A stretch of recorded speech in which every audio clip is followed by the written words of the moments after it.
Hey guys, Banana Luck here. Welcome back to another one of my beginner series, where in today's video we're going to be covering resource management and how best to maximize what you get in the game, especially if you're free to play or you are just not a big spender that's trying to maximize what you can get out of it. So there are a couple of things here.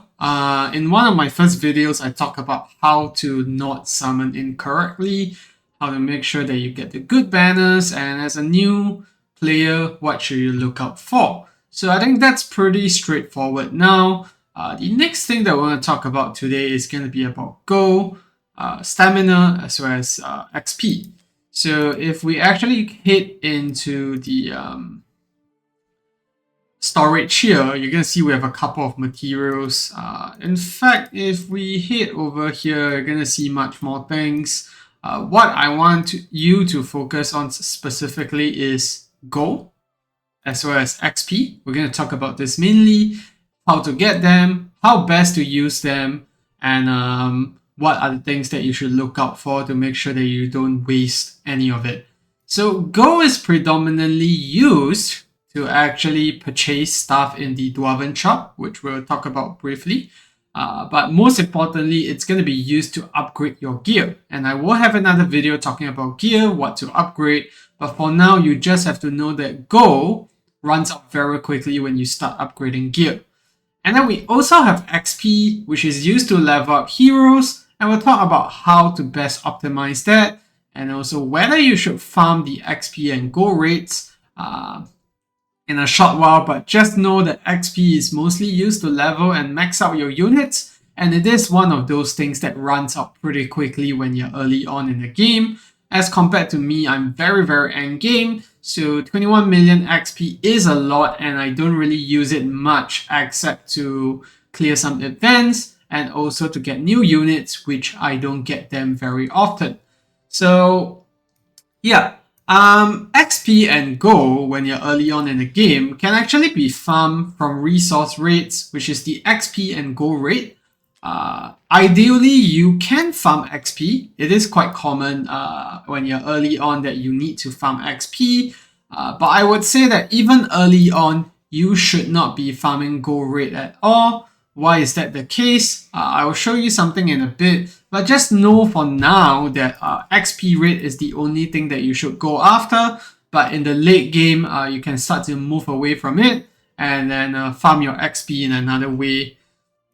And all of these XP rates are basically tied to campaign stages. So try to push your campaign as far as possible before you farm the XP stages. That way you maximize the XP that you are getting per stamina use, because the stamina efficiency does increase quite significantly when you go after some of the stages. And these stages also have a chance to drop rare and common units, which, you know, some of them are going to be used to help you in promoting your legendaries. So yeah, before you farm XP and gold, you should try to activate what we call the gold bonus and XP bonus tickets. You get a lot of this throughout the entire game by just playing it, mostly from Void Rift, which is a weekly quest that you can complete. There is 2 rotations, but once you get a hang of it, you're going to get through it quite frequently, and those drop the XP and gold bonus tickets quite a bit. I do have the gold bonus one here right now. And you can also buy it from the, whoops, if I'm not wrong, it was the Awakening shop. You can also buy it from the Guild shop, which, was it here? No, Guild shop is the gold bonus one. But basically, you should try to consolidate all your stamina. And when you want to farm XP, activate the XP bonus ticket before you go farm it, because it's going to increase your XP by 2 times. Now, efficiency of farming XP. This is what I'm going to talk about next. The best way to farm XP and gold is actually from farming gear. So when you're farming gear rate, it does drop quite a sum of gold as well as XP. This is the best way to farm it once you go into the late game. But as I say, if you're early game, you'll definitely be short on XP. So feel free to farm the XP rates. But once you start realizing that you can push, say, gear rate 319 for example, every time you do a massive gear rate push, you should activate both the double XP and double gold, and that will allow you to collect all of those. And the other portion where goals comes out is actually from gear. So you can see here I have every piece of gear that you get from the mythic level. You can sell it for about 6,000 gold, and we do sell a lot of the gear that we get because they are just not good in terms of stats, or maybe they don't roll well. And this is majority of where you actually get your gold, which is why I'm saying don't farm gold rate. I've never done so, and I've never found the need to do so. You just have to be more conservative with the way that you upgrade gear. Ideally, how you should do it is only bring your gear to level 8, as you can see here. Yep. So if I see that the rolls don't go well, I'm not going to take it to level 12 or 16 because it will likely show us the same results. And what's going to happen here as well is that when you take it to level 12 or 16, the cost of upgrading it increases quite significantly. So that's the best way you can save gold. Upgrade them only to level 8. If they roll well, only do you take them past to 12 and 16. And of course, if you're early on, you just want the main substat, the main stat to get that 60% attack bonus. You can just take a few pieces of gear to level 16 just to push progression, but don't do that too often because it does soak up gold quite quickly. Alright. Now that we have that out of the way, let's talk about promotion rates. So to actually max out your units, you can see that first of all, they can be brought to level 60, which is the maximum level here. The other thing that you have to do to them is also to promote them. And you can see here, most of this requires this insignias, which you can farm from the promo rates here. And the way that you should farm the promo rates is always push as high of a level as you can get, because you want 2 mythic extracts for every legendaries and 2 of the legendary extract, or was it 1 of it, every time you promote them. And the best way to get this to drop, because they are quite rare, is to farm the highest stage possible. And you can see right here, if let's say you get to stage 13, 14, 15, it's only the gold ones. To farm the purple ones, you do have to drop down to the earlier levels, as you can see here, unless you manage to break it through all the way to the extreme stages. And that's just very straightforward, nothing really much to go after. And most of these stages are quite easy to clear once you get levels on your units.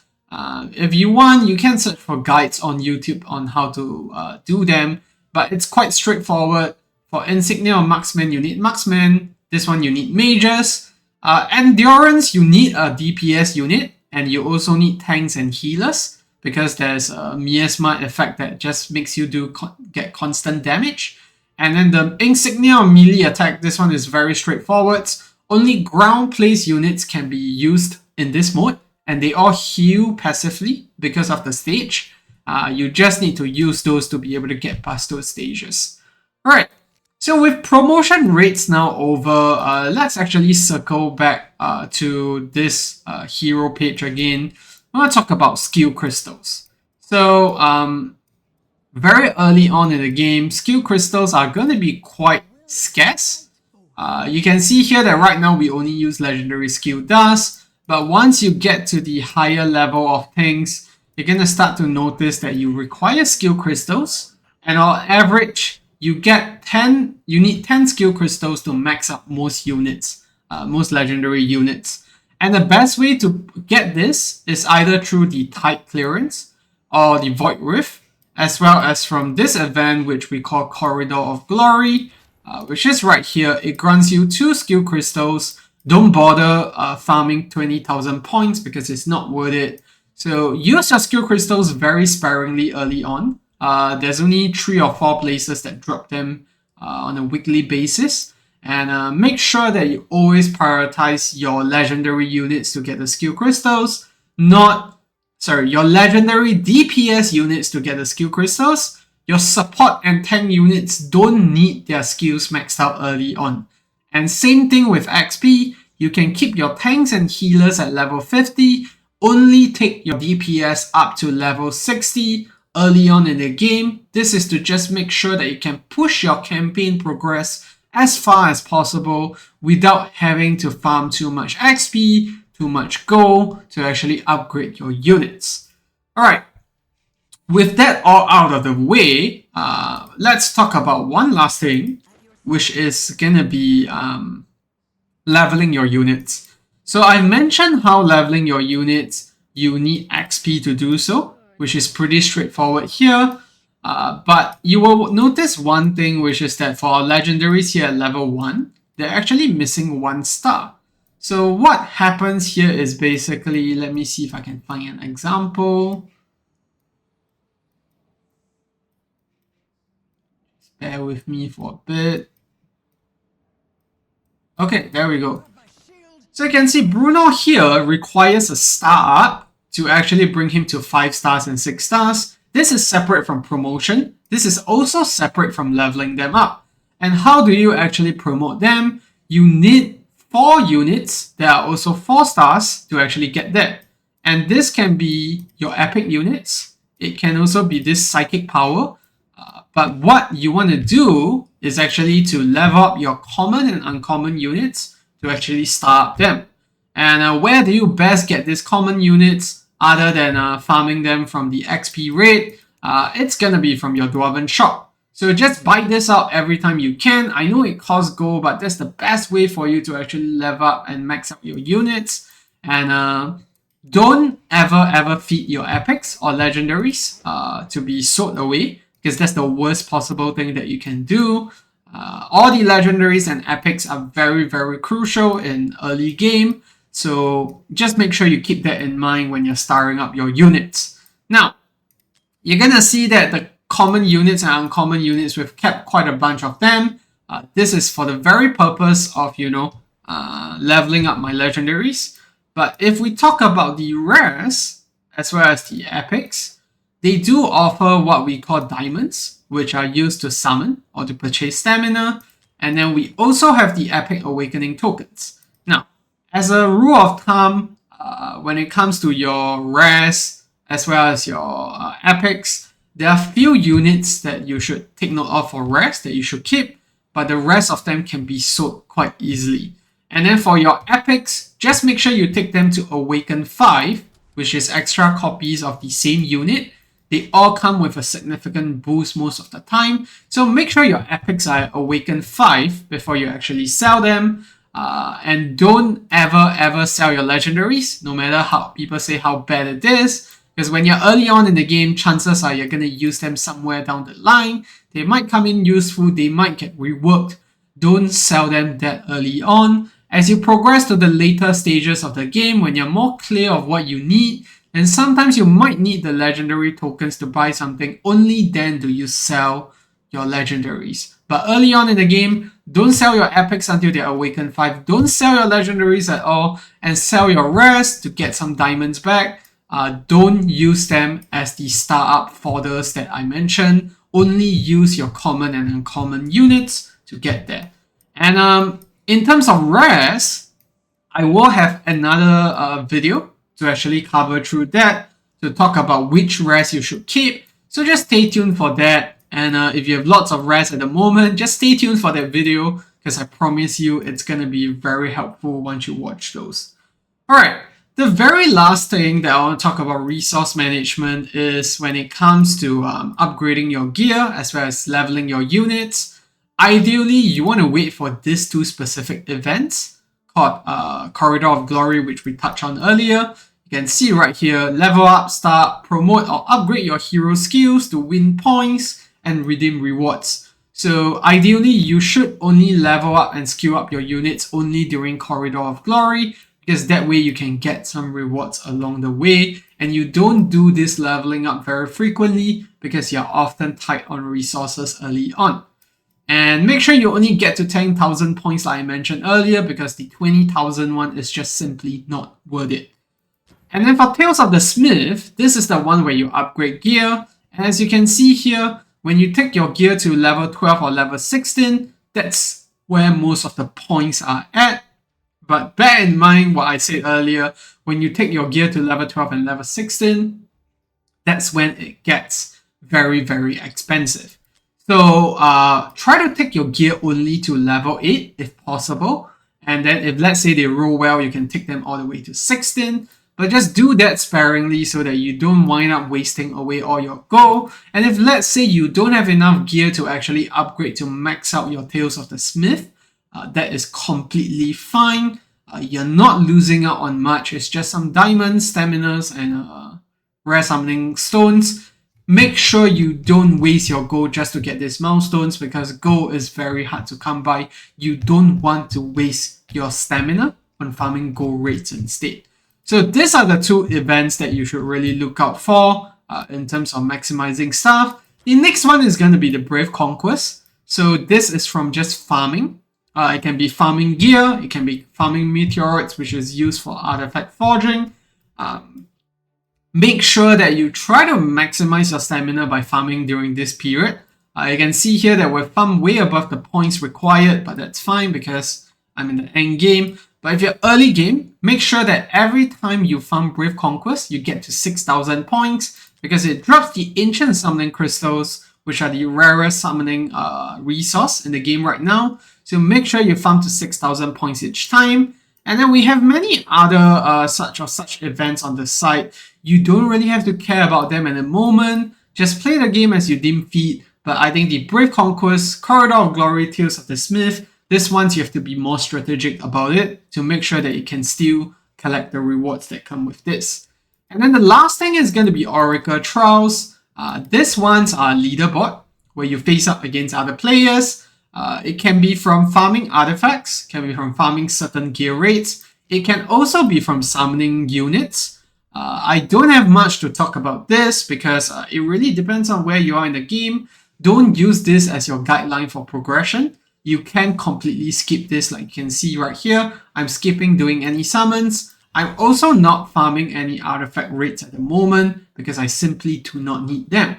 So farm what you need, but if the time aligns and you need this certain gear or this artifact, you can go ahead to participate in the trials. And you can see you do get rewards for being top place, but don't stress too much about it. And one last thing that I want to add on about the Oracle Trials here is that there are different brackets. So the more times you rank high in the Oracle Trials, the next Oracle Trial placement, they'll put you in a higher bracket with more experience or active players. And if you want to drop your bracket, you want to win some trials, make sure that you do not participate in that Oracle Trial at all. And when I say do not participate, make sure that you get 0 points, because the moment you get 200 points like here, what I did at the very least, you are gonna be kept in the same bracket. You're not gonna drop at all. So just bear that in mind.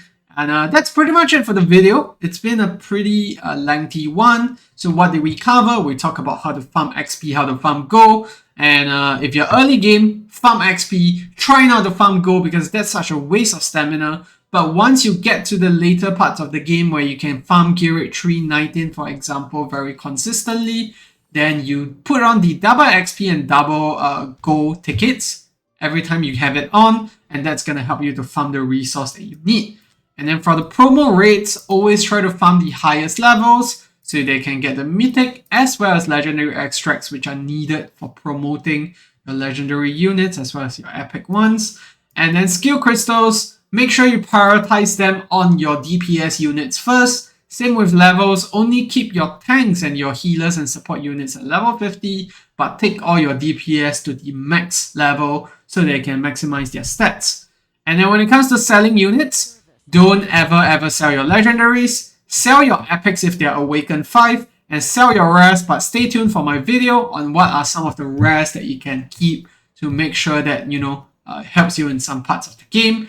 And last but not least, time your resources. Look out for the Tales of the Smith, Corridor of Glory, as well as Brave Conquest. They will always show up on the calendar. You can see that Brave Conquest is going to start one day after the next one. And then Oracle Trials, don't sweat them in the moment. If you want to drop brackets, make sure they get 0 points. Otherwise, you'll be kept in the same bracket if you score even like 200 points in this case. So yeah, that's gonna be it for the video. I hope you found it helpful. If you did, feel free to leave a like or subscribe to the channel. If you're a new player here, make sure you use the promo code GET10 free draws. It is in my description of the video. And let me know if you have any questions. And I hope you enjoyed it. And I'll see you in the next one. Goodbye.